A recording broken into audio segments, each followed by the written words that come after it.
নমস্কার বন্ধুরা, আজ আমি চলে এসেছি আবার একটা রেসিপির সাথে। এটা কোনো নতুন রেসিপি নয়, কিন্তু আমি যে দুভাবে বানাই সেটাই আমি আপনাদের সাথে শেয়ার করছি। আশা রাখছি ভিডিওটা ভালো লাগবে। যদি ভালো লাগে তাহলে অবশ্যই একটা লাইক করবেন। আপনাদের একটা লাইক এবং কমেন্টে আমাদের মনের জোর অনেকটাই বাড়িয়ে তোলে। এই গ্রীষ্মকালে বেল খাওয়া শরীরের পক্ষে খুবই উপকার দেয়। বেল খেলে শরীর ঠান্ডা থাকে, হজম শক্তি বাড়ে। বেলের অনেক গুণাগুণ আছে, আপনারা হয়তো সবাই জানেন। আসুন দেখে নিন তাহলে কিভাবে বানাচ্ছি। আমি একটা পাকা বেল নিয়েছি। এবার বেলটা জলের মধ্যে ভালোভাবে ধুয়ে নিচ্ছি। বেলটা এবার ফাটিয়ে নেব।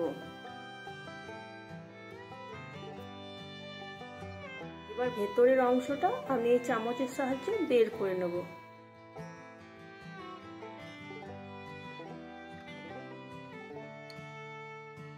এবার আমি এর মধ্যে কিছুটা পরিমাণ জল দিয়ে দেবো এবং হাতে করে চটকিয়ে চটকিয়ে এই বেলের পাল্পটা বের করে নেব।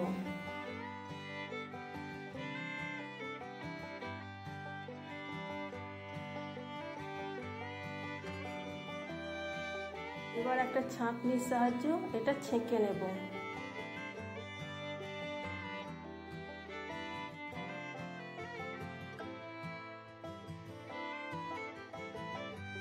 ছিবড়েগুলো ফেলে দেব।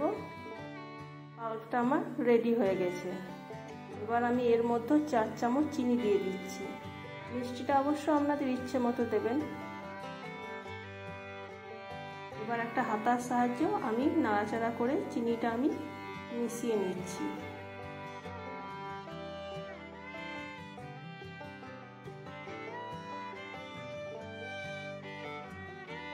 দুটো গ্লাস নিলাম, গ্লাসের মধ্যে বরফের টুকরো দিয়ে দিলাম।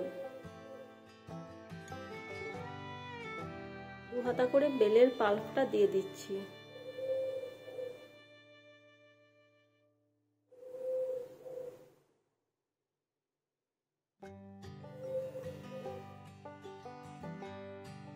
প্রথম গ্লাসে ঠান্ডা জল একটু অ্যাড করে দিচ্ছি।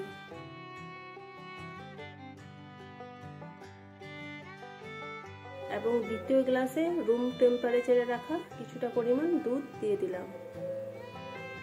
এবার একটা চামচের সাহায্যে একটু নাড়াচাড়া করে নেব।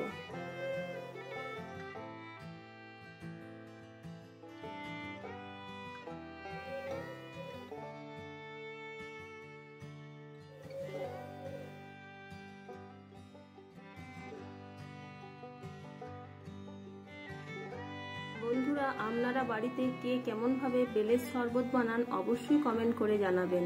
আর আমার রান্নার রেসিপিগুলো যদি ভালো লেগে থাকে তাহলে অবশ্যই লাইক, কমেন্ট এবং বন্ধুদের সাথে শেয়ার করবেন। আর নিত্য নতুন রেসিপি পাওয়ার জন্য প্লিজ চ্যানেলটা সাবস্ক্রাইব করে আমার পাশে থাকার অনুরোধ থাকলো। তাহলে আবার দেখা হচ্ছে নেক্সট কোনো নতুন ভিডিওতে।